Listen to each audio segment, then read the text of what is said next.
like anybody looking over my shoulder when I play, Mr. Cord. Mr. Cord? Yes. Well, you've been after me all evening. I guess it was just a matter of time till you found me, wasn't it? I want to talk to you, Chris. You're interrupting my concert. Why don't we go outside? You've got an impossible job, Mr. Cord. You're without portfolio, as they say. You're not a policeman or a district attorney or an insurance investigator or even a nosy reporter. You have nothing official behind you, no power, no strength to enforce anything. Okay, we'll talk here. It's gonna be a long concert. I hope you have the time to wait. What you told Allison is true, isn't it? Ann Howard didn't push you off the bluff. I'm not getting off your back until you admit it's true.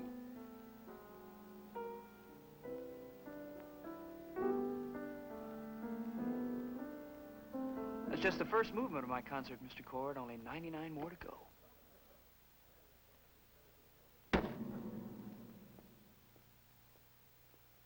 Your concert is over. You want a drink, Stephen, or do you just come here to make trouble? I'll yell for help if he gets violent, Ada. Well, what do we do now, Mr. Cord? You're stronger than I am. What do you want me to do? Call my big brother to come down here and knock your head off? Haven't you leaned on your brother enough? Haven't you taken enough of his money and help and support? Good psychology, counselor. Bait the hostile witness. It'll get more hostile as we go on. Listen, if I wasn't blind, I'd have taken a swing at you a long time ago, mister. Oh, now that's more like it. You're not a sweet, humble pie, helpless kid, are you? You're as vicious as your brother.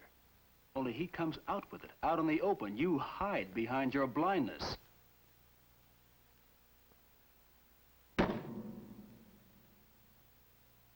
All right.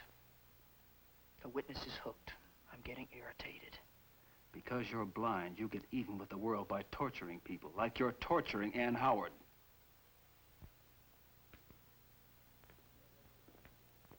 For 17 years, you've made Ann Howard think she's responsible for your problems. That's gonna stop right now, because you're gonna tell me the truth. Leave him alone. You're not in your courtroom now. You're not going to push people around in here. Get me a beer, Ada. I'll throw him out of here. Just get me a beer. You're going to admit to the truth. Now, you've already admitted it to a young, pretty, innocent young girl who feels so sorry for you she can't see the viciousness in you.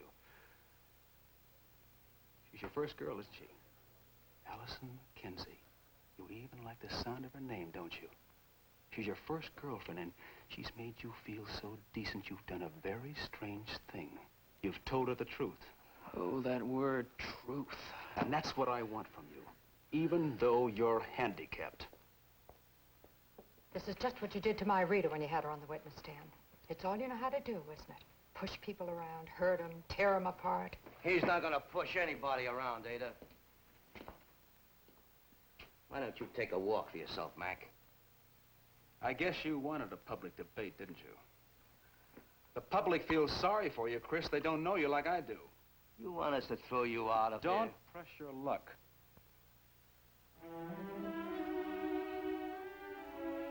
I wonder what you'd do without your rooting section.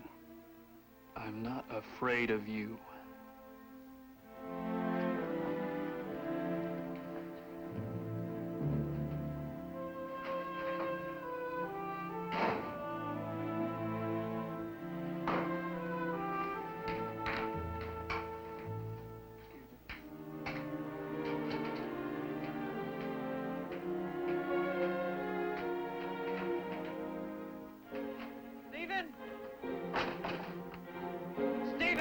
I'm here.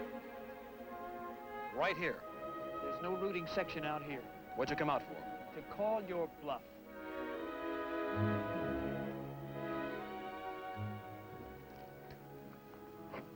All right, repeat what you told Allison. Look, she's a pretty nervous kid. Nice, but she jumps to conclusions. You mean she was lying when she said you admitted Ann Howard didn't push you off the bluff? That's right. You've never even heard of Ann Howard till a short time ago. Why would Allison lie about her? Why don't you ask Allison? Okay, you can ride out to her house with me. Let's see what you both say when you're face to face. I can't hear you, Chris. I'm not going anywhere with you. Well, what's the matter? It should be a snap for you to come out with me to tell Allison she's lying. You have an advantage. You won't be able to see the hurt, shocked look on her face. This is the one time you can luck out. Now, you're not afraid of that nice, innocent, honest girl, are you? Speak up, Chris. I can't hear you. I don't have to take any more from you. That's right, you don't. But you will. You didn't have to come out here, but you did. Why? Wouldn't you feel more at home if this were a witness stand? It is. Now, what did you tell Allison? You'd be very big if the Inquisitions were still in style, but they're not, and you're not. You know what you can do with your questions. Oh, you're pretty wise, aren't you? There's only two things in this world you care about. Becoming an attorney and your brother. You know, I've heard that you're going to finish law school at the top of your class. I'll be number 2, if you're interested in facts. I've also heard that you're up for graduate scholarship. You're not very well informed. I got it. I know. I called Boston and checked on you. You don't expect me to believe that, do you? You'd better. I know. You're going to say you called and had a big, long talk with the dean of the school. That's right. I'm not buying any, Mr. Cord. I know you know the name of the dean. Every lawyer this side of Montana's heard of him. I also talked to your advisor. His name is Marsden. He thinks you're a brilliant student. You had no right to talk to him. He thinks you have a brilliant future. You had no right. Now, you better tell me the truth now, or you can forget about that scholarship. You tell me the truth, or I'll fix it so that your school and your dean and your devoted advisor will think twice before they ever let you graduate. You couldn't do that. They wouldn't believe you. I haven't broken any law. You have been withholding information. You have been deliberately torturing an innocent young woman. Now, you know, you're obviously not fit to be a lawyer. Your character is warped. You could never be trusted. Oh, I know. I know what you're afraid of. You're afraid of your brother Lee. Yeah, you've always been afraid of your big brother, your big bully brother. That day in the bluff, you cowered whenever you were near him. And when you were lying unconscious at the bottom of the bluff, and your big bully brother screamed, Ann Howard pushed you. We all chimed in because we were afraid of him, too. I was, we all were. Well, now, no one's afraid of your bully brother but you. We've all grown up. Stop it. And we're not afraid to say what really happened. We're not afraid to say it. No one's afraid but you, because you're stuck back there on that bluff. Yeah, you're blind, but you can still see. You can still remember the violence, the viciousness in your big brother's face. Because that's the last thing you saw before you were pushed. And that's what haunts you. That's what has made you lie to yourself all these years.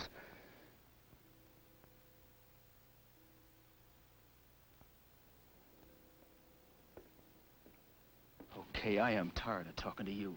Now, if you ever want to get to be an attorney, you speak up, now!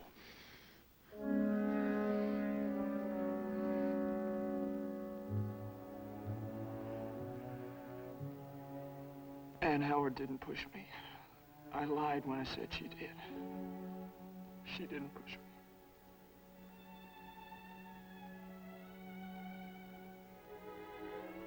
Okay.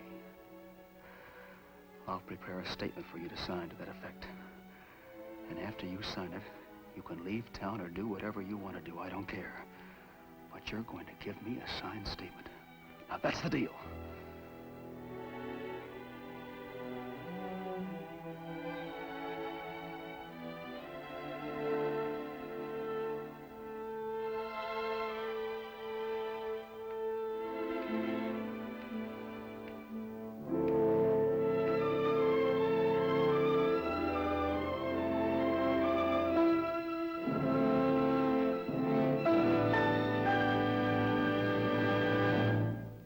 Preview from the continuing story of Peyton Place. I don't want to point a finger at anyone. It's more than enough for me to know that I'm free, finally free. People get to know me, they hate me. They have a right to.